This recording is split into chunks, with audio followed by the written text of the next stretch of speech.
il s'est passé ici quelque chose d'exceptionnel à Vénissieux, c'est que s'il y eut 545 déportations au mois d'août, à la fin du mois d'août 1942, il y eut aussi le sauvetage de tous les enfants. Et je crois que c'est un événement suffisamment exceptionnel pour qu'il y ait des plaques et pour que Lyon se souvienne que les églises, la population, un certain nombre d'œuvres caritatives et même le général commandant la région militaire se sont élevés contre ces mesures anti-juives qui étaient inhumaines. Donc je suis là. Tant que je peux, je viens. Nous, il faut se souvenir jusqu'à notre dernier souffle. Et puis, pendant qu'on se souvient, on essaye de transmettre les plaques, les livres, les films. Tout ça, c'est fait pour transmettre aux jeunes générations. Puis après, on ne saura pas ce que ça donne, mais en tout cas, on aura fait ce qu'on peut, quoi. À l'heure où l'ancien gouvernement a supprimé l'enseignement de l'histoire-géographie dans tout ce qui était les terminales scientifiques, etc.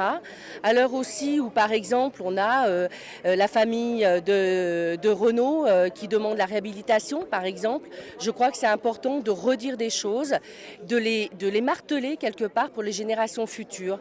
Moi, je me dis toujours, dans 10 ou 20 ans, que restera-t-il du martyre de ces enfants, du martyre de ces populations ?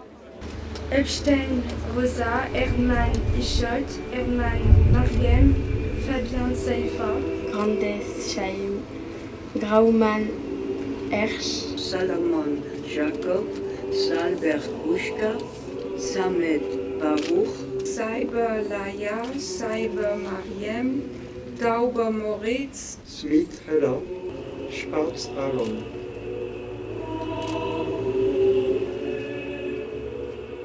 La nature de ces rafles change radicalement dans la mesure où l'occupant n'y est pas présent.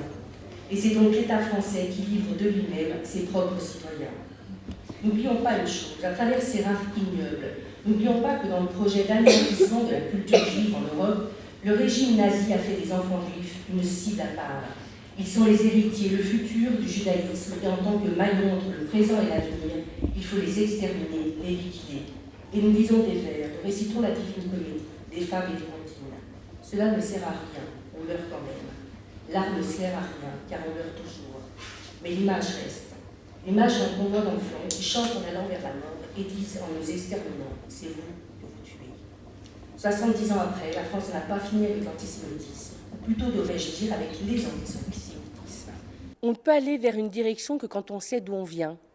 Et je crois qu'à un moment donné, c'est important de dire les choses, de dire la responsabilité de l'État français dans la déportation des Juifs, de dire certaines choses, en même temps parler de la résistance, parler de ces milliers, de ces millions de justes qui se sont mobilisés, de ces résistants, mais n'occultons pas non plus ce qui s'est passé quand Vichy a livré les Juifs, ses ressortissants au bourreau nazi.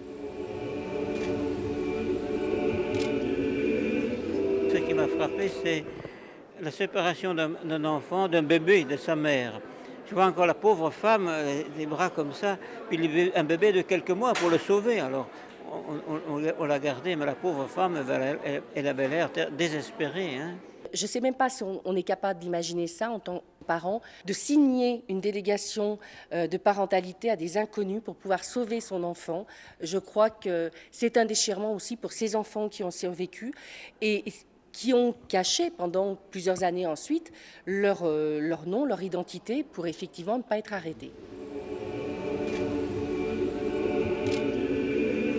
À travers les commémorations, les ouvrages, les expositions, les jeunes générations pourront enfin appréhender ce sujet de façon différente, à travers peut-être la chance qui a été donnée à des gens qui étaient voués à une mort certaine de s'en sortir.